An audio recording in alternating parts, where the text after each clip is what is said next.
భారతదేశంలో ఆత్మనిర్భర్ భారత్ దిశగా కేంద్ర ప్రభుత్వం పారిశ్రామిక సిటీలను నిర్మాణం చేస్తూ ఉంది. కాలుష్యం లేకుండా గ్రీన్ ఫీల్డ్ స్మార్ట్ సిటీలను అభివృద్ధి చేస్తూ ఉంది.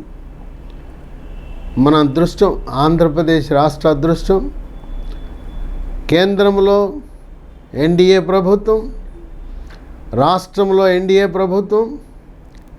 మనకు ఆంధ్రప్రదేశ్ రాష్ట్రంలో 3 స్మార్ట్ పారిశ్రామిక సిటీలు అభివృద్ధి కాబోతూ ఉన్నాయి. దీనివల్ల ఆర్థిక ప్రగతే కాక పరిశ్రమల వల్ల ఉపాధి కల్పన జరుగుతుంది. ఇక్కడ సృష్టించే అన్నీ కూడా ఆధునిక మౌలిక సదుపాయాలే. మొదటిది విశాఖ చెన్నై పారిశ్రామిక కారిడార్.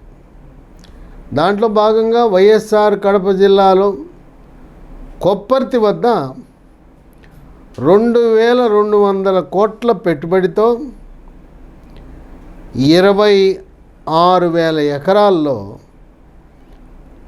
అక్కడ దాదాపు దీనివల్ల 55,000 మందికి ఉద్యోగ అవకాశాలు రాబోతున్నాయి. ఈ పారిశ్రామిక నగరాలు అనేది వికసిత్ భారత్, వికసిత్ ఆంధ్రప్రదేశ్ దానిలో భాగంగా అభివృద్ధి చేస్తున్నారు. రెండవది హైదరాబాద్, బెంగళూరు. ఈ పారిశ్రామిక కారిడార్లో కర్నూలు సమీపంలో ఓర్వకల్ ఉంది. ఓర్వకల్లుకి అక్కడ విమానాశ్రయం కూడా ఉంది. ఇక్కడ ప్రత్యేకంగా ఆటో పరిశ్రమ, సెమీ కండక్టర్సు, డ్రోన్సు, ఎలక్ట్రికల్సు, ఎలక్ట్రానిక్సు, ఫార్మా రంగాలకు ప్రాతినిధ్యం ఇస్తున్నారు. ఇక్కడ పెట్టుబడి 2,800 కోట్లు. ఇదంతా కూడా కేంద్ర ప్రభుత్వం పెట్టుబడే. మన రాష్ట్రం మీద ఎటువంటి బరువు ఉండదు. ఈ ఓర్వకల్లో 2,800 కోట్ల పెట్టుబడి పుణ్యమా అంటూ 45,000 మందికి ఉద్యోగ అవకాశాలు లభించబోతూ ఉన్నాయి. ఇక మూడవది చెన్నై బెంగళూరు పారిశ్రామిక కారిడార్.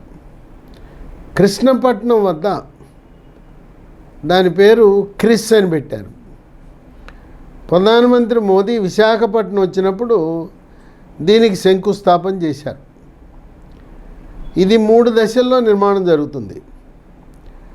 మొదటి దశలో ఒక 3,000 కోట్ల పెట్టుబడి పెడతారు. తద్వారా 1,00,000 ఉద్యోగాలు. ఈ 3 పారిశ్రామిక కారిడార్లు కూడా 2027 నాటికి పూర్తి కావాలనే సంకల్పంతో ముందడుగులు పడతా ఉన్నాయి. ఈ క్రిస్ అయితే 10,000 కోట్ల పెట్టుబడి, 3 దశలు, 5 లక్షల మందికి ఉపాధి కల్పించే దిశగా అడుగులు పడుతున్నాయి.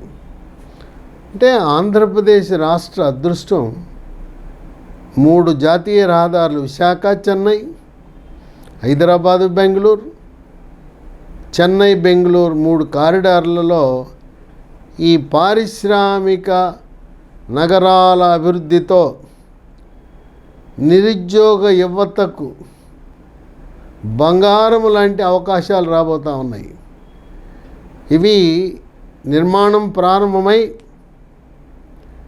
2026 సంవత్సరం నాటికే ఉద్యోగ కల్పన దిశగా అడుగులు పడుతున్నాయి. ఈ పారిశ్రామిక కారిడార్లో ఒక ప్రాంతాన్ని ఎంపిక చేసుకుని దాన్ని నోడ్ అంటారు. ప్రతి పారిశ్రామిక కారిడార్లో ఒక్క ప్రాంతాన్ని ప్రస్తుతం గుర్తించారు.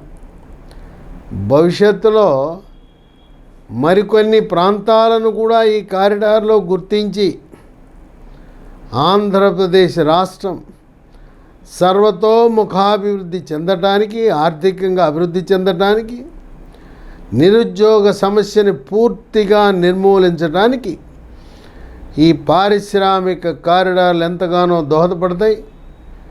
కాలము చెల్లిన విధానాలకు స్వస్తి పలికి కాలుష్యము లేని పరిశ్రమలను మాత్రమే స్థాపించే దిశగా ఈ పారిశ్రామిక నగరాల నిర్మాణం జరగటం అనేది విశేషం.